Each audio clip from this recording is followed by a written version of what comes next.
안녕하세요. 사연 있는 사람들입니다. 오늘은 미국으로 입양된 억마장자. 할머니의 자신이 누구인지 알게 되는 놀라운 이야기를 시작합니다. 에바의 삶은 표면적으로 완벽해 보였습니다. 맨해튼 중심부의 40층 높이에서 내려다보는 도시의 전경은 그녀가 이루어낸 성공을 상징하는 듯했지요. 유리창에 비친 자신의 모습을 바라보며 에바는 깊은 한숨을 내쉬었습니다. 40년 동안 쌓아온 경력, 높은 지위, 그리고 풍족한 물질적 성공. 하지만 이 모든 것이 그녀의 마음속 빈 공간을 채우지는 못했어요. 오늘도 좋은 아침입니다. 에바 사장님. 비서가 문을 열고 들어오며 인사했습니다.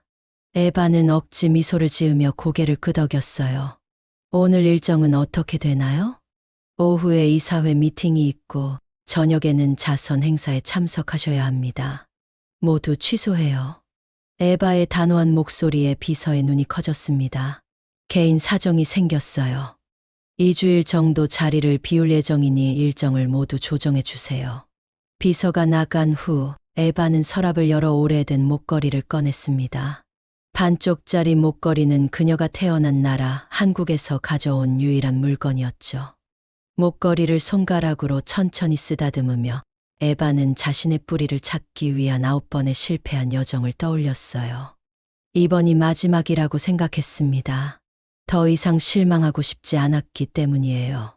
이번에도 안 되면 정말 포기해야겠지. 에바는 중얼거렸습니다. JFK 공항으로 향하는 차 안에서 에바는 창밖을 바라보며 깊은 생각에 잠겼어요. 운전기사는 그녀의 침묵을 존중하며 말을 걸지 않았습니다. 도로 위로 내리는 봄비는 그녀의 복잡한 마음을 대변하는 듯했죠. 어릴 적 입양되어 미국에서 자란 에바에게 한국은 낯설면서도 가깝게 느껴지는 곳이었습니다. 양부모는 그녀를 사랑으로 키웠지만 에바의 마음 한구석에는 항상 자신의 뿌리를 알고 싶다는 갈망이 있었어요. 40여 년의 세월 동안 그 마음은 더욱 깊어졌고 이제 58살이 된 에바는 더 이상 미룰 수 없다고 느꼈습니다. 공항에 도착한 에바는 목걸이를 꽉 쥐었어요. 이 작은 반쪽 목걸이가 그녀가 가진 유일한 단서였습니다. 에바는 깊게 숨을 들이마시고 탑승구로 향했습니다. 14시간의 비행 끝에 그녀는 인천공항에 도착할 것이고 그곳에서 마지막 기회를 걸어볼 생각이었어요. 만약 이번에도 아무것도 찾지 못한다면 더 이상 과거에 집착하지 않겠다고 스스로에게 약속했어. 에바는 마음속으로 다짐했습니다. 비행기가 이륙하며 그녀의 심장은 불안과 기대로 뛰었어요. 에바는 눈을 감고 잠을 청했지만 꿈속에서도 그녀를 기다리고 있을지 모르는 가족의 얼굴을 상상했습니다. 인천공항에 도착한 에바는 익숙한 듯 낯선 한국의 공기를 맞으며 깊은 숨을 들이마셨어요. 그녀의 여정은 이제 시작이었습니다. 인천공항의 도착장, 에바는 주변의 한국어 간판들과 분주히 오가는 사람들을 바라보며 긴장을 느꼈습니다. 9번의 방문 경험에도 불구하고 이곳은 여전히 그녀에게 낯설게 다가왔어요. 에바는 임양 기록이 보관된 서울의 기관으로 향하는 택시를 탔습니다. 창밖으로 펼쳐지는 현대적인 도시 풍경은 그녀가 처음 한국을 방문했던 20년 전과는 완전히 달랐지요. 많이 변했네요. 에바는 운전기사에게 서툰 한국어로 말했습니다. 외국 분이세요? 한국어가 꽤 유창하시네요. 기사는 백미러로 그녀를 흘기보며 대답했어요. 한국에서 태어났어요. 하지만 어렸을 때 미국으로 입양됐습니다. 택시 기사는 고개를 끄덕였습니다. 가족을 찾으러 오셨군요. 에바는 잠시 망설이다 대답했어요. 네, 마지막으로 시도해보는 거예요. 1시간 후 에바는 익숙한 입양기관 건물 앞에 도착했습니다. 이전 방문들과 마찬가지로 그녀의 가슴은 기대와 두려움으로 뛰었어요. 하지만 이번에는 무언가 달랐습니다. 이것이 마지막이라는 결심이 그녀에게 특별한 용기를 주었지요. 안녕하세요. 다시 왔습니다. 에바는 접수대 직원에게 인사했어요. 직원은 에바를 알아보고 반갑게 맞아주었습니다. 에바 씨, 오랜만이네요. 어떻게 도와드릴까요? 제 가족에 대한 새로운 정보가 있는지 확인하러 왔어요. 직원의 표정이 미묘하게 변했습니다. 죄송합니다만 지난번 방문 이후로 새롭게 확인된 정보는 없어요. 아시다시피 60년대 기록은 많이 파손되었고 에바의 가슴이 무너져 내렸지만 그녀는 침착함을 유지했어요. 알겠습니다. 그래도 한 번 더 살펴봐 주시겠어요? 이번이 제 마지막 방문이 될 것 같습니다. 3시간의 기다림 끝에 결과는 이전과 다르지 않았습니다. 에바는 쓸쓸한 마음으로 법률사무소도 방문했지만 그곳에서도 새로운 단서는 발견할 수 없었어요. 해가 저물기 시작할 무렵 그녀는 인천공항으로 돌아와 귀국 비행편을 확인했습니다. 역시 안 되는 걸까? 에바는 출국장을 바라보며 깊은 한숨을 내쉬었어요. 그때였습니다. 작은 목소리가 그녀의 뒤에서 들렸지요. 아주머니, 우리 할머니랑 똑같이 생겼어요. 에바가 돌아보니 10살쯤 되어 보이는 소년이 그녀를 빤히 쳐다보고 있었습니다. 밝은 눈과 둥근 얼굴을 가진 소년은 호기심 가득한 표정으로 에바를 올려다보았어요. 미안하지만 무슨 말이니? 에바는 소년에게 영어로 물었습니다. 소년은 잠시 생각하더니 서툰 영어로 대답했어요. My grandmother. Same face. 에바는 미소를 지었습니다. 어린아이의 말을 너무 심각하게 받아들일 필요는 없다고 생각했지요. 그래? 그건 재밌는 우연이구나. 그때 소년의 손에 들린 작은 물건이 에바의 시선을 사로잡았습니다. 그것은 반짝이는 금속 조각이었어요. 에바의 심장이 빠르게 뛰기 시작했습니다. 그거 어디서 났니? 에바의 목소리가 떨렸어요. 소녀는 자랑스럽게 물건을 들어 보였습니다. 할머니가 주셨어요. 가족의 보물이라고 하셨죠. 에바의 손이 무의식적으로 자신의 목걸이를 만졌습니다. 소년이 들고 있는 것은 분명히 그녀의 목걸이와 똑같은 모양의 반쪽이었어요. 에바는 말문이 막혔습니다. 그녀의 세계가 흔들리는 듯했지요. 지아나, 어디 갔니?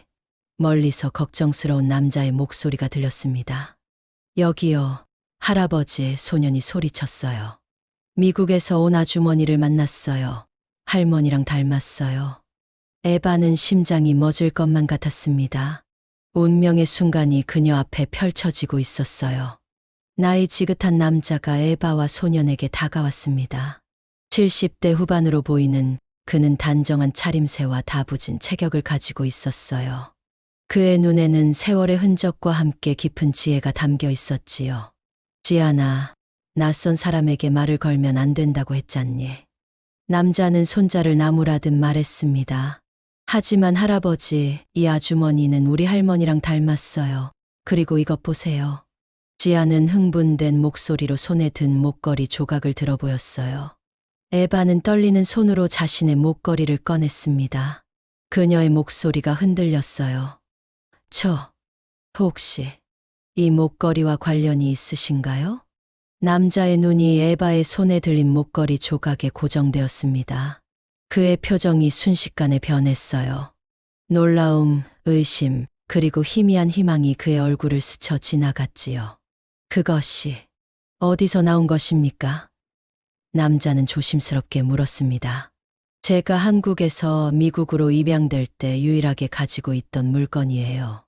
에바가 대답했어요. 제 이름은 에바 윌슨입니다.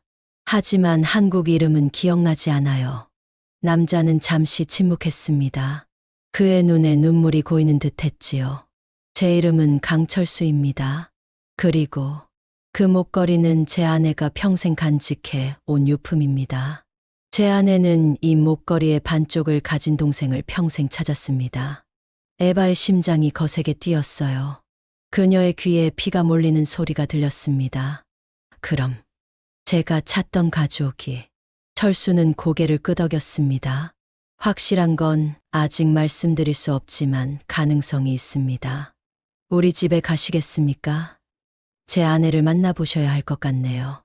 에바는 순간 망설였어요. 너무나 갑작스러운 전개에 그녀의 마음은 혼란스러웠습니다. 이것이 정말 그녀가 찾던 진실인지 아니면 또 다른 실망이 될지 확신할 수 없었지요. 할아버지, 아주머니도 같이 가요. 지안이 에바의 손을 잡으며 말했습니다. 지안의 순수한 눈빛이 에바의 마음을 녹였어요. 그녀는 깊은 숨을 들이마시고 결심했습니다. 네, 함께 가겠습니다. 철수의 차를 타고 이동하는 동안 에바는 창밖으로 펼쳐지는 서울의 풍경을 바라보며 생각에 잠겼어요. 마음속에는 기대와 두려움이 뒤엉켰습니다. 그녀의 일생일대 순간이 다가오고 있었지요. 제 아내 윤희는 68년 전에 6살 어린 동생을 잃었습니다. 철수가 운전하며 조용히 말했어요. 전쟁 직후 혼란스러운 시기였지요. 윤희의 부모님은 폭격으로 돌아가셨고 윤희는 어린 동생을 데리고 고아원으로 보내졌습니다. 하지만 얼마 지나지 않아 동생이 사라졌어요. 나중에 해외 입양됐다는 소식을 들었지만 정확한 기록은 남아있지 않았습니다. 에바의 눈에 눈물이 고였어요. 그녀의 인생 이야기와 너무나 일치했습니다. 제 입양 기록에는 부모님이 전쟁 중에 돌아가셨다고만 나와 있었어요. 형제 자매에 대한 정보는 없었지요. 철수는 고개를 끄덕였습니다. 그 시절에는 많은 기록이 제대로 보존되지 않았습니다. 특히 해외 입양의 경우는 더욱 그랬지요. 할머니가 보면 정말 놀라실 거예요. 지안이 뒷자리에서 즐겁게 말했어요. 할머니는 항상 동생 이야기를 해주셨어요. 할머니가 동생에게 목걸이의 반쪽을 줬다고 하셨죠. 에바는 자신의 목걸이를 바라보았습니다. 반쪽짜리 목걸이는 그녀의 유일한 정체성이었어요. 그 작은 금속 조각이 그녀를 이곳까지 이끌었다는 사실이 신기했습니다. 철수의 집은 서울 외곽의 조용한 주택가에 위치해 있었어요. 차가 멈추자 에바의 심장 박동이 빨라졌습니다. 그녀는 깊게 숨을 들이마시고 차에서 내렸어요. 이제 돌이킬 수 없는 순간이 다가오고 있었습니다. 윤희에게는 아직 알리지 않았습니다. 철수가 조용히 말했어요. 너무 큰 충격을 받을까 봐 걱정됩니다. 먼저 들어가서 상황을 설명하겠습니다. 에바는 고개를 끄덕였습니다. 그녀의 손이 떨렸어요. 평생 찾아 헤맨 가족을 그녀가 정말로 찾은 것일까요? 철수는 지안과 함께 먼저 집으로 들어갔습니다. 에바는 작은 정원에 서서 집 안에서 들려오는 소리에 귀를 기울였어요. 그녀의 심장은 마치 가슴을 뚫고 나올 것처럼 빠르게 뛰었습니다. 이 순간을 위해 그녀는 평생을 준비해왔지만 정작 그 순간 앞에서는 두려움이 밀려왔지요. 마음의 준비를 하세요. 에바는 속으로 중얼거렸습니다. 어쩌면 이분들이 내 진짜 가족이 아닐 수도 있어. 집 안에서 철수의 목소리가 들렸어요. 여보, 놀라지 마세요. 오늘 공항에서 누군가를 만났습니다. 여성의 목소리가 이어졌습니다. 누구를 만났는데 그래요? 왜 그렇게 심각한 표정이에요? 그 목걸이. 당신 동생의 목걸이를 가진 사람이에요. 잠시 침묵이 흘렀어요. 그리고 갑자기 무언가 깨지는 소리가 들렸습니다. 에바는 놀라서 현관 쪽으로 몇 걸음 다가갔지요. 무슨 말도 안 되는 소리를 하는 거예요? 그 아이는 이미 오래전에 사라졌어. 여성의 떨리는 목소리가 들렸습니다. 철수의 차분한 목소리가 이어졌어요. 윤희, 진정해요. 그분의 한국 이름이 혹시 유나였을 가능성이 있어요. 또 다시 침묵이 흘렀습니다. 에바는 가슴이 조여오는 느낌을 받았어요. 유나. 그 이름이 어딘가 익숙하게 느껴졌지요. 마치 오래전부터 알고 있었던 이름처럼. 현관문이 열리고 철수가 나타났습니다. 그의 표정은 진지했어요.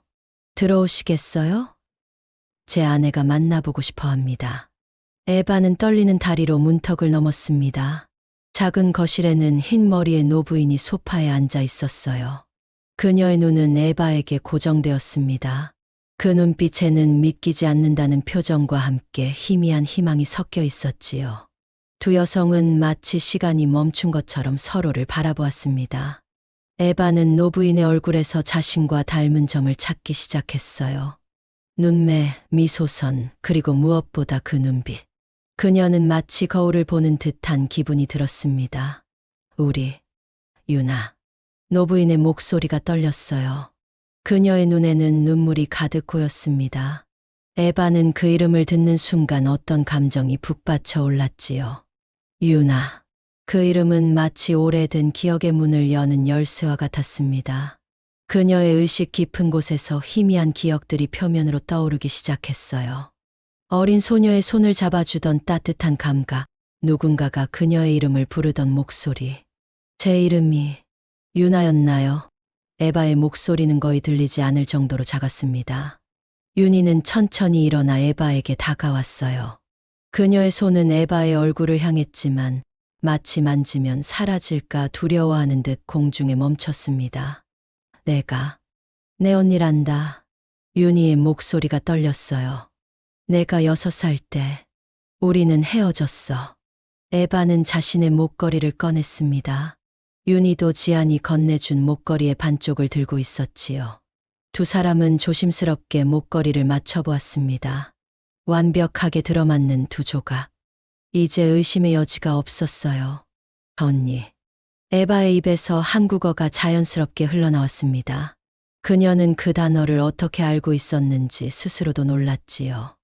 윤희는 더 이상 참지 못하고 에바를 끌어안았습니다. 70년의 시간을 뛰어넘는 포옹이었어요. 두 자매는 서로의 품에 안겨 오열했습니다. 그들의 눈물은 기쁨, 슬픔, 그리고 오랜 그리움이 뒤섞인 복잡한 감정의 표현이었지요. 내 동생이 살아있었구나. 윤희는 에바의 등을 쓰다듬으며 반복해서 말했습니다.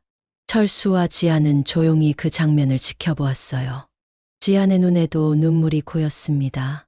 비록 어린 나이였지만 그는 이 순간의 중요성을 이해하고 있었지요. 할머니가 항상 말했잖아요. 지안이 할아버지에게 속삭였습니다. 언젠가 이모를 찾을 거라고. 이제 에바는 자신이 잃어버린 퍼즐의 조각을 찾았다는 느낌이 들었어요.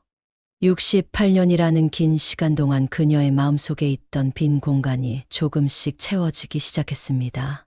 강철수는 부엌에서 찻잔을 들고 나왔습니다. 그의 손이 미세하게 떨리는 것이 보였어요. 가족들은 소파에 둘러앉았습니다. 윤희는 에바의 손을 한시도 놓지 않았고 마치 에바가 다시 사라질까 두려워하는 듯 했지요. 68년 동안 나는 매일 너를 생각했단다. 윤희가 떨리는 목소리로 말했습니다. 처음 몇 년은 매일 고아원을 찾아갔어. 내가 다시 돌아올 거라고 믿었거든. 에바의 눈에 다시 눈물이 고였어요. 그녀는 윤희의 주름진 손을 바라보았습니다. 그 손에는 평생의 고통과 그리움이 새겨져 있었지요. 무슨 일이 있었던 거예요? 에바가 물었습니다. 제가 어떻게 미국으로 가게 된 건가요? 윤희는 깊은 숨을 들이마셨어요. 오랫동안 가슴에 묻어둔 이야기를 꺼내는 것은 결코 쉽지 않았습니다. 우리 부모님은 전쟁 중에 돌아가셨어. 나는 11살, 너는 6살이었지. 윤희의 목소리가 흔들렸습니다. 우리는 서울의 한 고아원으로 보내졌어. 나는 항상 내 곁을 지키려 했지만 어느 날 외국인들이 왔고 그들은 내가 미국에서 더 나은 삶을 살 수 있을 거라고 했어. 철수가 아내의 어깨를 부드럽게 쓰다듬었어요. 당시에는 많은 고아들이 해외로 입양되었습니다. 특히 혼혈아들이나 어린아이들이요. 나는 내가 갑자기 사라졌다는 말만 들었어. 윤희가 계속했습니다. 아무런 작별 인사도 없이 내가 잠든 사이에 내가 떠났단다. 그때 나는 네 목걸이를 둘로 나눴어. 한 조각은 내가 갖고 다른 조각은 내가 나를 기억할 수 있게 너의 짐 속에 몰래 넣어뒀지.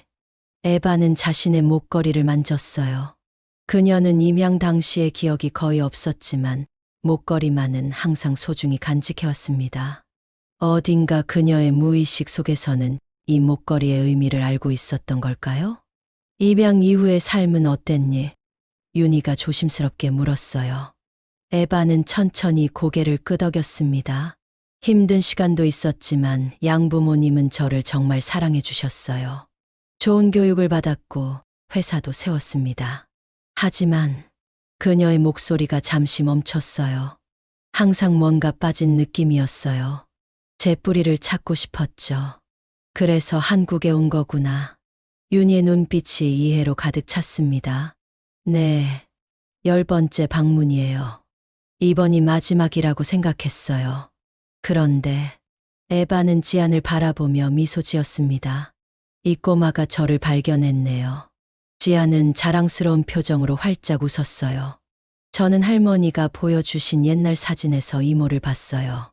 그래서 공항에서 알아볼 수 있었죠. 윤희는 떨리는 손으로 오래된 사진첩을 가져왔습니다.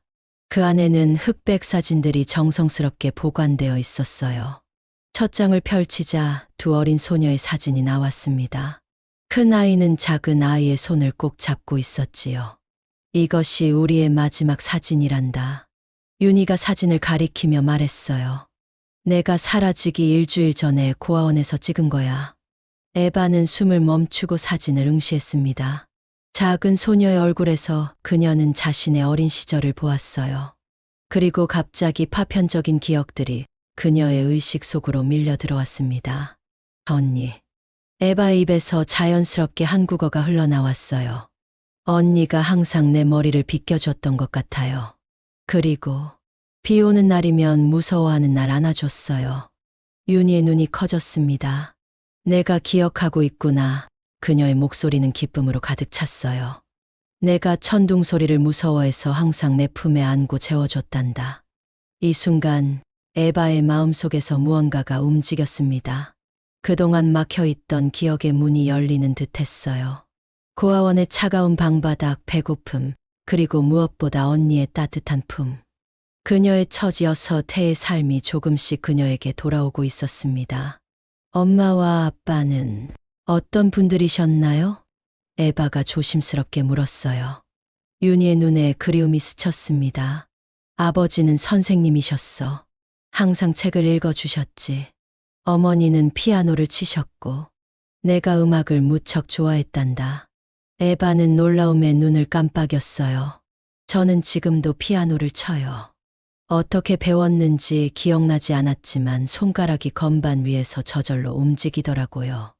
윤희는 미소 지었습니다. 그건 어머니의 피가 흐르고 있기 때문이야. 밤이 깊어가는 동안 두 자매는 수십 년의 공백을 메우기 위해 이야기를 나누었어요. 에바는 자신의 성장 과정과 미국에서의 삶에 대해 이야기했고, 윤희는 한국에서의 삶과 철수와의 만남, 그리고 가족을 이루게 된 이야기를 들려주었습니다. 밤이 깊어갔지만 누구도 잠자리에 들 생각을 하지 않았습니다. 철수는 간간히 차를 새로 내어오며 두 자매의 대화를 조용히 지켜보았어요. 지아는 이모가 된 에바의 무릎에 머리를 베고 잠이 들었지만 에바와 윤희는 수십 년간 나누지 못했던 이야기를 계속했습니다. 그래서 철수 씨를 어떻게 만나게 되셨어요? 에바가 물었어요. 윤희 얼굴에 따뜻한 미소가 번졌습니다. 내가 24 되던 해였어. 나는 여전히 너를 찾고 있었고 입양기관에 자주 들렀단다. 철수는 그곳에서 사회복지사로 일하고 있었지. 그는 내가 동생을 찾는 것을 도와주겠다고 약속했어. 철수가 부드럽게 웃었습니다. 당신의 끈기에 반했던 거지. 매일 같이 찾아와서 동생에 대해 물어보던 모습이 너무 인상적이었어요. 그렇게 우리는 가까워졌고 결혼했어. 윤희가 이어 말했어요. 하지만 나는 항상 너를 잊지 않았단다. 매년 내 생일마다 촛불을 켜고 내가 어디선가 행복하게 지내고 있기를 기도했지. 에바의 눈에 다시 눈물이 고였습니다. 제 생일은 언제였죠? 5월 15날. 윤희가 즉시 대답했어요. 우리 어머니가 돌아가시기 전에 항상 말씀하셨어. 윤희야, 내 동생의 생일을 잊지 말라고. 에바는 심장이 쿵 내려앉는 느낌을 받았습니다. 그녀의 공식 기록상 생일은 9월 21일이었어요. 누군가 그녀의 정체성을 완전히 바꿔버린 것이었습니다. 저는 제 진짜 생일조차 모르고 살았네요. 에바의 목소리가 떨렸습니다. 윤희는 동생의 손을 꼭 잡았어요. 이제는 알게 되었잖니. 그리고 앞으로 우리는 함께 내 생일을 축하할 수 있어. 에바는 문득 자신의 뉴욕 생활을 떠올렸습니다. 회사, 직원들, 미국에서의 모든 책임들. 그녀가 가진 모든 것이 갑자기